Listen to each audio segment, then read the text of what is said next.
ଜୟ ଜଗନ୍ନାଥ। ଏଠି ଦେଖନ୍ତୁ ଭାଡ଼ା କରିଛନ୍ତି ସ୍ଥାନ ତେଲଗବଡ଼ା ଏଣ୍ଟିପିସି ସେ ମନ୍ଦିର ଏ ପାହାଡ଼ ସେପଟେ ପାହାଡ଼ ତଳେ ତେଲଗବଡ଼ା ବି ଲେଖାଯାଇଛି। ବହୁତ ଭକ୍ତ ବୃନ୍ଦ ପରିକ୍ରମା କରୁଛନ୍ତି, ପ୍ରଭୁଙ୍କର ଦର୍ଶନ କରୁଛନ୍ତି। ଏଟା ହେଉଛି ଲକ୍ଷ୍ମୀ ନାରାୟଣ ମନ୍ଦିର। ଏପଟକୁ ବହୁତ ଭକ୍ତ ହୁଅନ୍ତି। ଦୀର୍ଘ 120 ବର୍ଷ ମନ୍ଦିର। ଏଠି ପ୍ରଭୁ ବିରାଜମାନ କରିଛନ୍ତି, ଆବିର୍ଭାବ ହୋଇଛନ୍ତି। ଏହି ଗ୍ରାମର ଲୋକମାନେ, ଏହି ସ୍ଥାନର ଲୋକମାନେ ପ୍ରଭୁକୁ ଦର୍ଶନ କରନ୍ତି। ଆଉ ଧୁମଧାମରେ ବି ପ୍ରଭୁଙ୍କର ନାମ ସଂକୀର୍ତ୍ତନ ଚାଲିଛି। ଆପଣମାନେ ବି ଶୁଣିପାରୁଥିବେ କେମିତି ଗାୟତ୍ରୀ ମନ୍ତ୍ର ହରଫଳ ଦିନ ରାତି ଚାଲିଛି। ଏ ମନ୍ଦିର ମୋତେ ବହୁତ ଆଶ୍ଚର୍ଯ୍ୟ ଲାଗୁଛି। ପାହାଡ଼ ତଳରେ ପୁରା ଫୁଲ ହେଇଛି।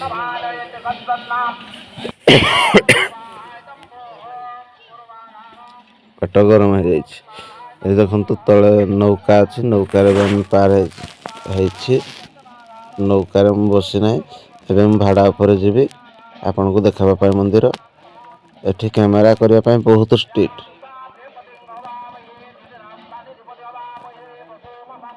ଦେଖନ୍ତୁ ଭାଇମାନେ ଧୋଇ ଯାଉଛନ୍ତି, ପାଉଛ ବି ଅଛି। ଏପଟୁ ହେଇଯିବ 1/2 କିଲୋମିଟର ପାଣି ସେପଟେ ଗୋଟେ ଅଛି, ନଦୀ ଟାଇପର ଅଛି। ଏଇ ପାଣି ଆସୁଛି ଆମର ସମଲ ରେଙ୍ଗାଲିର ପାଣି। ଏଠି ପ୍ରଭୁକୁ ଦର୍ଶନ କରିବା ପାଇଁ ବହୁତ ଅସୁବିଧା ହେଉଛି।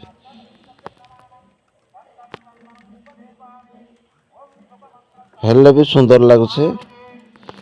ଡଙ୍ଗା ବି ପକେଇ ଦେଇଛନ୍ତି। ଏ ଯେ ଭାଇ ବି ଆମର ଭାଡ଼ା ବାନ୍ଧୁଛନ୍ତି। ନୌକା ଅଛି, ଅନ୍ୟ ଦିନରେ ନୌକା ଯାତ୍ରୀମାନେ ଯାଆନ୍ତି। ଏହି ପାହାଡ଼କୁ ଆମେ ଦେଖିବା ଗଲେ ମୁଁ ପ୍ରଭୁଙ୍କର ଦର୍ଶନ କରିବା। କିନ୍ତୁ ପ୍ରଭୁ ଏବେ ମୁଁ ଭାଡ଼ା ଉପରେ ଚାଲିଲି। ଗଲାବେଳକୁ ମୋତେ ଏଠୁ ମିନିମମ୍ 45 ମିନିଟ୍ ଲାଗିଯିବ। ଭାଇମାନଙ୍କ ସହିତ ଅତି ଆନନ୍ଦରେ ଯାଉଛି। ଏକା ମୁଁ ଯାଇଛି।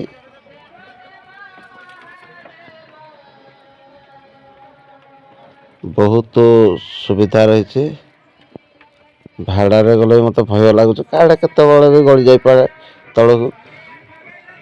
ବହୁତ ସେଫ୍ଟିରେ ଯିବାକୁ ପଡ଼ୁଛି। ଏଣ୍ଟିପିସି କଣିଆ ତେଲଗବଡ଼ା।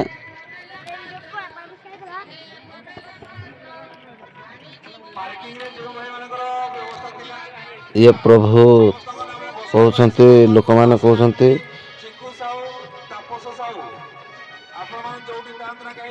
120-150 ବର୍ଷର ମନ୍ଦିର। ଏଠି ପ୍ରଭୁ ନିଜେ ବିରାଜମାନ କରିଥିଲେ। ପଞ୍ଚୁ ପାଣ୍ଡବ 5 ଭାଇ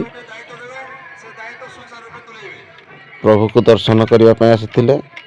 ଇଏ ଲକ୍ଷ୍ମୀ ନାରାୟଣ ମନ୍ଦିର। ତା ପଛରେ ଶିବ ମନ୍ଦିର ଅଛି। ତା ପଛରେ ହନୁମାନ ମନ୍ଦିର ଅଛି। ତା ପଛରେ ମା ଦୁର୍ଗାଙ୍କ ମନ୍ଦିର ଅଛି।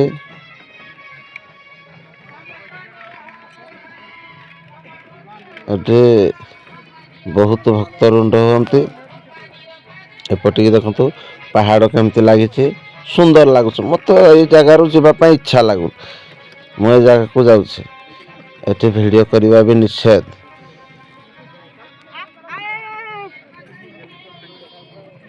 ଆଗକୁ ବଢ଼ିବା ପାଇଁ ହେଲେ ଆଉ ମୋତେ ହାର୍ଡ଼ଲି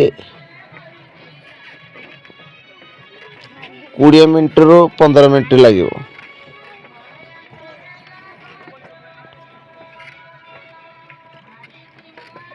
ଏବେ ମୁଁ ତାଙ୍କ ପାଖକୁ ଆସି ସାରିଲିଣି। ଏପଟେ ଦେଖିପାରୁଥିବେ, ଏପଟେ ବି ବହୁତ ପାହାଡ଼ ଲାଗିଛି। ସେପଟେ କ'ଣ କ'ଣ ଗାଁ ଅଛି ମୁଁ ଟିକେ କହିପାରିବିନି। ବହୁତ ଗାଁ ସେପଟେ ଅଛି। ନଦୀ ଆର ପଟରେ ବହୁତ ଗାଁ ଅଛି। ଆଉ ଏ ବାରଗେଟରେ ଗଲାବେଳକୁ ବି କ୍ୟାମେରା କରିବା ପାଇଁ ସୁବିଧା ହେଉନି। ମୁଁ ବାରଗେଟରେ ଯାଉଛି। ଇଏ ବ୍ରିଜ ବନାଯାଇଛି, କାଠରେ ପଟା ବାଡ଼େଇକି ବାନ୍ଧିକି ତଳେ ଟିଆ ମାରିକି କରାଯାଇଛି।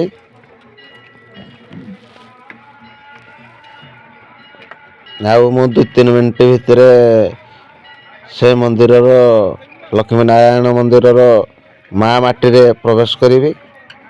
ପୋଲିସ ବି ଏଠି ବହୁତ ପୋଲିସ ଦେଇଛନ୍ତି।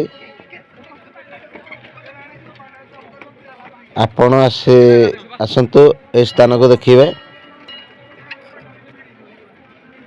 ଏଠି ପିକନିକ୍ ବି ସୁବିଧା ଅଛି।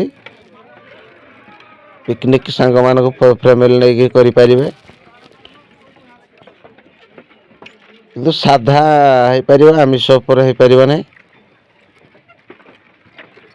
ମୁଁ ଆପଣଙ୍କୁ ଗଲେ ସେ ଜାଗାଟା ଦେଖେଇବି, କିନ୍ତୁ ଦିନ ସମୟରେ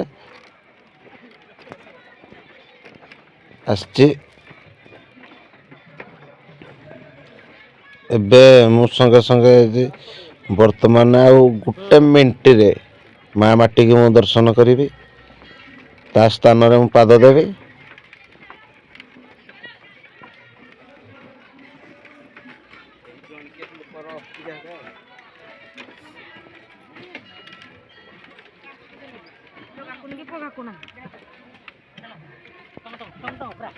ଦେଖନ୍ତୁ ମାଆଙ୍କୁ ମାଟିରେ ମୁଁ ସ୍ଥାନ ଦେଲି। ମା ମାଟିରେ ମୁଁ ଏବେ ଦେଖଉଛି ସେ ଆଗରେ ଅଛି ରୋଡ଼। ସେଇଠୁ ଗଲେ ଏଇ ଆଗକୁ ଗଲେ ଲେଫ୍ଟ ସାଇଡ଼୍ ମୁଁ ବୁଲିବି। ଲେଫ୍ଟ ସାଇଡ଼୍ରେ ମନ୍ଦିର, ଆଗକୁ ଗୋଟେ ରାସ୍ତା ଅଛି।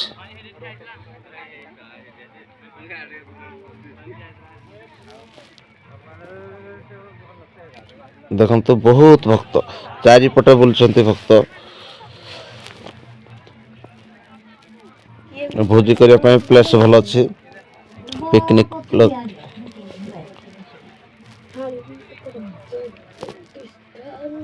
ଏପଟେ ଜଳ ଅଛି, ବହୁତ ସୁନ୍ଦର।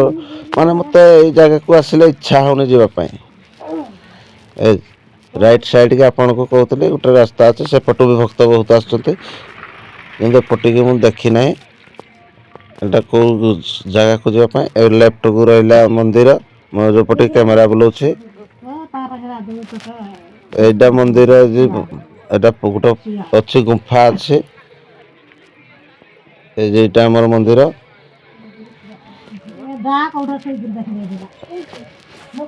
ଏ ଯେଠି ମନ୍ଦିରରେ ଦର୍ଶନ କରିବି। ଦର୍ଶନ କରିଲା ପରେ ଏଠି ମନ୍ଦିରରେ ଫଟୋ ଭିଡ଼ିଓ କରିହେବ ନାହିଁ।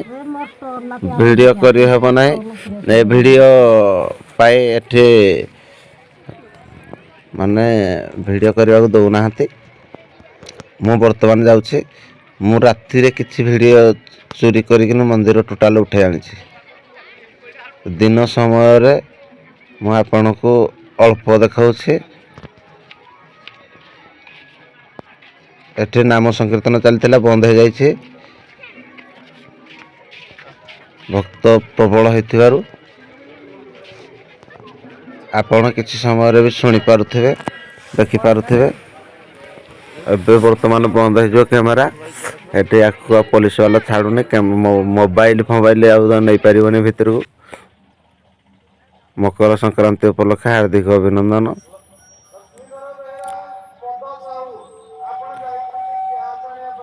ତାପରେ ମୁଁ ରାତିରେ ଚୋରି କରିକି ଆଣିଛି। ଏବେ ଦେଖନ୍ତୁ ସିଂହଦ୍ୱାର ମନ୍ଦିର। ମୁଁ ରାତିରେ ଯୋଉ ଆପଣଙ୍କୁ କହୁଥିଲି ସେ ମନ୍ଦିର ଚୋରି କରିକିରି ଭିଡ଼ିଓ କରିଛି। ଆପଣଙ୍କୁ ମୁଁ କହୁଥିଲି ସିଂହଦ୍ୱାର ମନ୍ଦିର। ସେ ସିଂହଦ୍ୱାର ମନ୍ଦିର ଦେଖନ୍ତୁ, ସେଇ ଲକ୍ଷ୍ମୀ ନାରାୟଣ ମନ୍ଦିର ସେଇ ପାହାଡ଼ ତଳରେ। ମୁଁ ଆସିକି 8:30 9ଟାରେ ମୁଁ ଚୋରି କରିକି ଭିଡ଼ିଓ କରିଛି। ଭିଡ଼ିଓ ଚୋରି କରିଛି। ଏଠି ଲେଫ୍ଟ ସାଇଡ଼ରେ ଯାଉଛି। ଇଏ ହେଉଛି 10 ଅବତାରର ଏଠି ପ୍ରଭୁଙ୍କର ପୂଜା ହେଉଛି। ଏଠି ପୂଜାରୀ ମହାଶୟ ଅଛନ୍ତି, ଭିତରେ ଅଛନ୍ତି। ସେ ମନ୍ଦିର ଗେଟ୍ ସମୟ ହେଇଗଲାଣି, ବନ୍ଦ କରୁଛନ୍ତି ସବୁ ରଖି ରୁଖା ଦେଇକି। ଆଉ ତାପରେ ଦେଖନ୍ତୁ ଏ ଯେ ମନ୍ଦିର ସେ ଗେଟ୍ ବନ୍ଦ କରୁଛନ୍ତି। ମନ୍ଦିରକୁ ମୁଁ ଦେଖାଉଛି, ସେ ତାଲା ପକାଉଛନ୍ତି। ମୁଁ ଲୁଚେଇକି ଭିଡ଼ିଓ କରୁଛି ଆପଣମାନଙ୍କ ପାଇଁ। ସେଲ୍ଫି ନେଉଛନ୍ତି ଭାଇମାନେ। ଆପଣଙ୍କୁ ମୁଁ ପୂର୍ବରୁ କହିନଥିଲି 4ଟା ମନ୍ଦିର ଅଛି। ସେଇ ନନ୍ଦୀ ଅଛନ୍ତି। ନନ୍ଦୀ ଆଗକୁ ଶିବ ମନ୍ଦିର, ଶିବ ମନ୍ଦିର ପରେ ଦୁର୍ଗା ମନ୍ଦିର, ଦୁର୍ଗା ମନ୍ଦିର ପରେ କାଳୀ ମନ୍ଦିର, ହନୁମାନ ମନ୍ଦିର, ଏମିତି 4 ମନ୍ଦିର ଅଛି। ମୁଁ ଆପଣଙ୍କୁ ଲୁଚାଇ ଲୁଚାଇ ଭିଡ଼ିଓ କରୁଛି, ଦେଖନ୍ତୁ।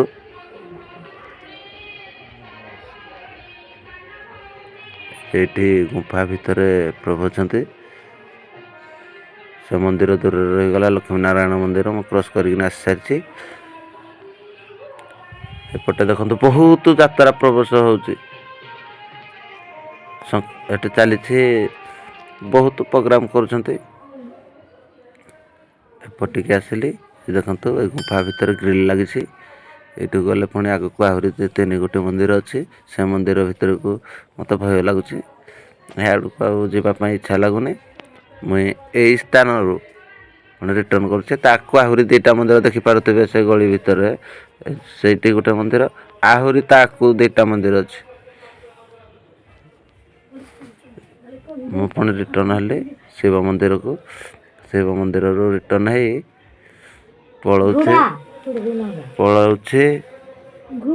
ଦେଖନ୍ତୁ, ତାପରେ ମନ୍ଦିର ଏଇ ଜାଗାରୁ ରିଟର୍ଣ୍ଣ ହେଲା ପରେ ମୁଁ ନନ୍ଦୀ ପାଖକୁ ଆସିଲି। ତାପରେ ଯେଉଁ ରୋଡ଼ରେ ଆସିଥିଲି ସେଇ ରୋଡ଼ରେ ମୁଁ ରିଟର୍ଣ୍ଣ ହେଉଛି। ଏପଟେ ଏଇଟା ପରିକ୍ରମା କରିବା ପାଇଁ ଏଇଟା ଗୋଟେ ଗଳି ଅଛି। ମୁଁ ଆପଣଙ୍କୁ ସିଂହଦ୍ୱାର ପଟେ ଆପଣଙ୍କୁ ମୁଁ ଦେଖାଇବି। ଏଠି ଲେଖାଯାଇଛି ଟେଲକୋପଡ଼ା। ଯଦି ମୁଁ ନଦୀ ଆରପଟ ଦେଖେଇବି ତାହେଲେ ଟେଲକୋପଡ଼ା ପୁରା ବେଡ଼ା ଲେଖାଯାଇଥିବ କ୍ଲିଅର।